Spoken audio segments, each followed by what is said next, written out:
주먹밥 영웅의 몰락, 마약에 찌든 신화.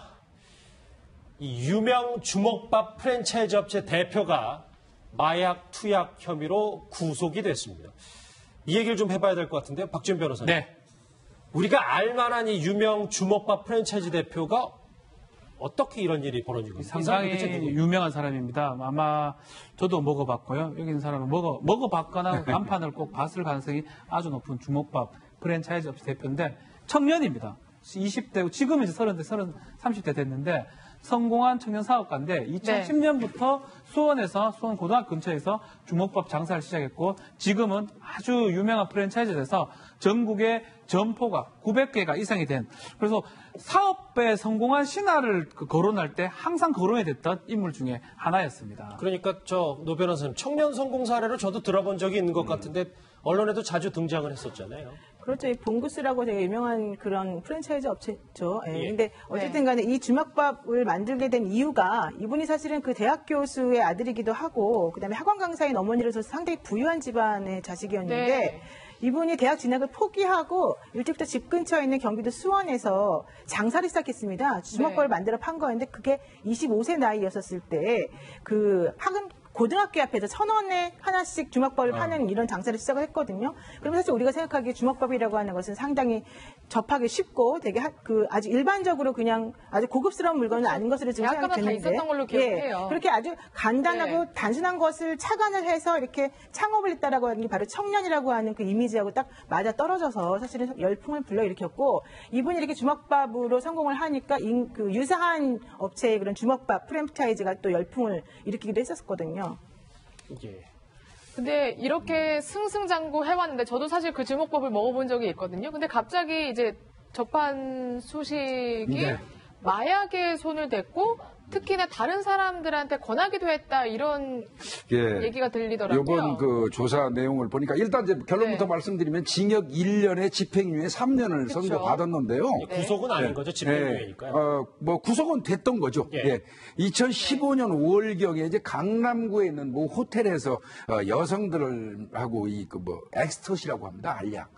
그 마약을 이제 권유하고 같이 투약을 한 적이 있고 2016년에도 이제 필로폰을 한 3차례에 걸쳐서 투약한 사실이 있다는 거예요. 그래서 이제 뭐 이 재판에 회부가 됐는데 재판부에서는 근데 이렇게 얘기를 했어요. 여러 차례 다양한 그 마약을 투약한 데다가 적극적으로 다른 사람들한테 권유한 거는 죄질이 불량하다. 그렇지만 본인이 끊으려는 의지가 있고 초범이기 때문에 집행유예를 선고한다 했는데 저는 이 재판 이 선고에서 판사님이 말씀하신 게 봐주려고 작정한 것 같은 느낌이 듭니다. 근데 이게 기계적으로 조금 그렇게 합니다. 초범이라는 네. 거는 사실은 그 이전부터 마약을 계속 했지만 잡혔을 당시를 기준으로 많이 보는 거고요.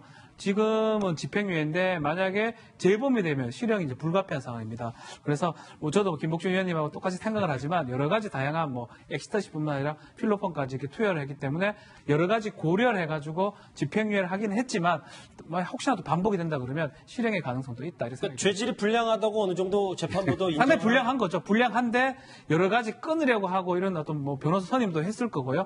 그런 것들을 고려해가지고 집행유예하고 수강명령 이런 것들 내린 것으로 보입니다. 예.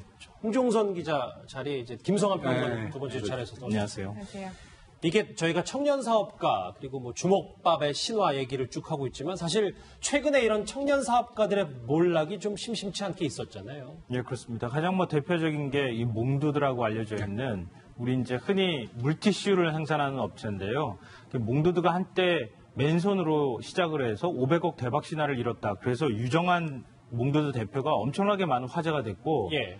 또 연예인들하고 굉장히 많이 친했었는데 연예인들하고 사회사업을 많이 하고 봉사도 많이 해가지고 사랑의 밥차 같은 거 운영해서 많이 알려졌었는데 이 재작년이었었죠. 이 강남 도심 한복판에서 최고급 승용차를 몰고 가다가 사중 충돌 사고를 냈던 일이 있었는데요. 그 문제의 저 영상입니다. 네. 근데 거의 이건 정상적으로 운전을 했다고 보기 어려운 상황인데 이렇게 해서 이 추적을 당하니까 그 차를 버리고 다시 이제 소형 승용차를 훔쳐 타고 이걸 가지고 도주를 하다가 금호터널을 잇고 있는 데 가가지고 사고를 내면서 결국 이제 붙잡히는 이런 일이 있었는데 이게 당시에 이게 정상적인 상황에서 도저히 이런 일이 벌어질 수가 없다 이렇게 의심을 했었는데 나중에 알고 보니까 환각제를 복용한 것이었다 이렇게 드러났던 거죠. 그때도 이제 이 30대 사업가의 몰락이라고 해서 굉장히 언론이 많이 주목을 했었던 그런 사건이었었죠.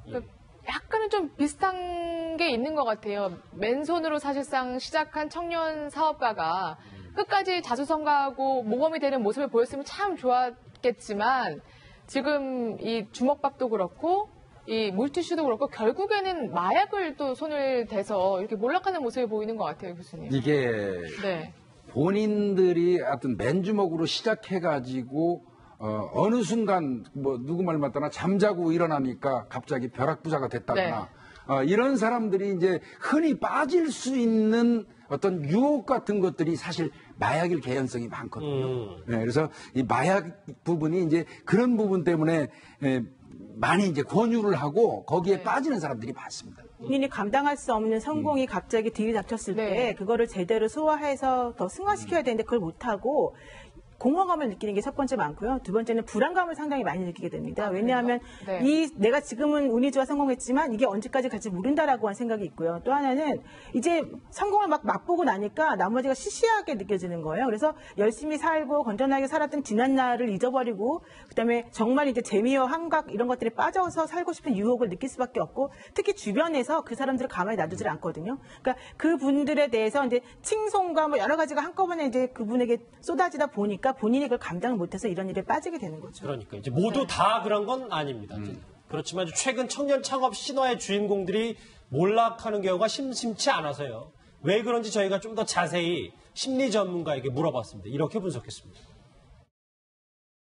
강원 대표님 같은 경우에는 10년 정도 기간 동안에 본인도 상상할 수 없는 정도로 굉장히 빨리 성장을 했거든요. 그렇기 때문에 몰락할 때는 자기 통제가 상대적으로 어려워지는 점이 있었고요. 성장의 과정 중에서 본인의 어떤 존재 자체를 갖다 굉장히 마케팅으로 부각을 하다가 보니까 모르는 사람들이 없고 그러다가 보니까 막상 본인이 어려움에 빠졌었을 때 다른 사람들이 자신을 갖다 어떻게 바라볼까를 계속 의식하게 되면서 그 극단적 선택을 하게 된 압박감으로 작용했을 거예요. 그리고 신화가 무너진 거에 대해서 좀 안타깝고 더 긍정적으로 청년 창업을 사회에 기여하는 분들도 많기 때문에 글쎄요. 근데 박지훈 변호사님, 이 더 큰 문제는 저 주먹밥 프랜차이즈가 저 오너 리스크, 그러니까 대표의 저런 일탈 때문에 피해를 볼까봐 저희가 그게 가장 걱정됩니다. 최근에 좀 피자 가게라든지 치킨집이라든지 사실 대표의 일탈 행위로 인해서 사실은 매출이 급감되는 일들이 일어났습니다. 대표 개인의 책임인데 사실은 상표 전체로 번져버리기 때문에 그게 문제라서 사실은 지금도 이제 프랜차이즈 관련 법이 계류 중입니다. 국회에 발의가 됐는데 만약에 그 대표라든지 이런 사람들이 개인적으로 잘못했을 때는 그 손해배상 책임을 물 수 있는 그런 법안이 계류 중인데 아직은 통과되지 않는 그런 상황이고요. 다만 이제 저는 좀 개인적으로는 본인의 이름을 걸고 하는 그런 상표 같은 경우는 조금 달리 봐야 되지 않을까 생각이 들어요. 본인 이름 안 걸으면 상관이 없는데 본인 이름을 걸었다 그러면 사실 그 이름 자체가 아예 대표가 돼버리고 상표가 돼버리기 때문에 책임을 좀 질 여지도 있지 않을까 이렇게 봅니다. 그러니까 근데 이제 뭐 책임도 더 져야 되지만 법적으로는 일단 집행유예가 나왔기 때문에 앞으로 사업하는 데는 또 그렇게 큰 무리는 또 없는 거 아니겠어요? 이제 다시 마약을 하지 않는다면 그 집행유예야 뭐 조만간 해소가 될 테니까요. 지금이라도 이제 집행유예 받고 나왔으니까 정말 건실하게 사업 운영해야 되겠죠. 알겠습니다. 근데 이게 쉽지가 않아요, 사실은. 이런 사건이 한번 터지고 나면 매출액이 뚝뚝 떨어지거든요. 지난번에 뭐 치킨업체 같은 경우에도 성추행 사건이 이제 회장으로 인해서 벌어지고 난 다음에 매출액이 뭐 절반 이하로 뚝 떨어졌다는 소리도 나오게 되거든요.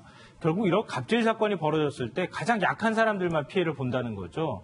이런 사람들은 이미 프랜차이즈 구조 자체가 처음에 그 가맹점을 모집을 하게 되면 그 다음부터는 안정적으로 계속 수수료가 들어오는 구조거든요. 그렇기 때문에 본사 입장에서 회장 입장에서는 크게 손해볼 게 없으니까 안 되면 뭐 다른 프랜차이즈 하나 브랜드 만들면 되는 거니까 이거 오히려 이렇게 약한 사람들만 피해를 보는 구조는 좀 빨리 바꿔줘야 될 것 같습니다. 알겠습니다. 무너진 주먹밥의 신화, 마약 사범으로 전락한 얘기까지 해봤습니다.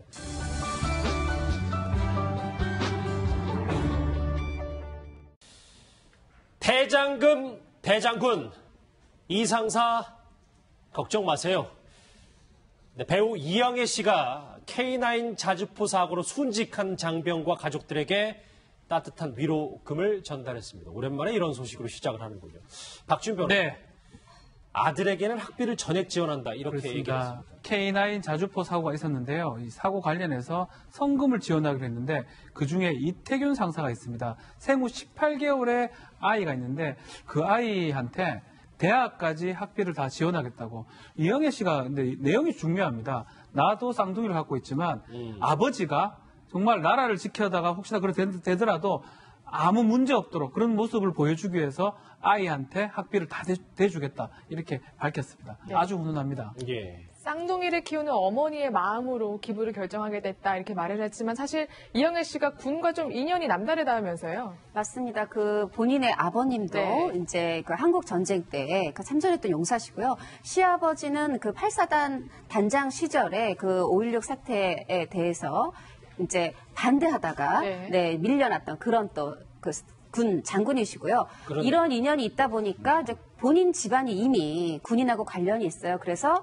이 군인 관련의 일이 있을 때마다 이영애 씨가 행보를 보이는데 2년 전에 그 이제 지뢰 사고 있었을 때도 네, 두 그렇죠. 하사에게 5천만 원의 성금을 지원했었습니다. 그리고 그 외에도 뭐 육군 발전기구 발전기구 육사 발전기구도 네. 내고 뭐 아니면 콘서트 여러 그 군인들 위로하는 콘서트에 4억 원을 기탁하기도 하고 계속해서 군 관련 행보를 꾸준히 이어오고 있습니다. 네. 사실 6.25 참전용사 그리고 이번에 이 선행이 처음이 아니기 때문에 근데 이영애 씨 본인도 이제 군인 역할을 한 영화 속에서 그렇게 분한 적도 있었잖아요. 네, 2000년이었죠. 공동 경기 구역 JSA에서 그 소피정이라는 소령 역할을 맡았었어요. 저 사진 저겁니다. 네, 17년 전인데 사실 지금과 뭐 별다른 그 외모 변화가 없는데 당시에 이제 어떻게 보면 송강호와 이병헌 사이에서 중재 역할을 하는 그런 역할이었는데 저 똑단발이라고 하죠. 단발머리에 상당히 그 이제 깨끗한 외모로 사랑을 받았었고요.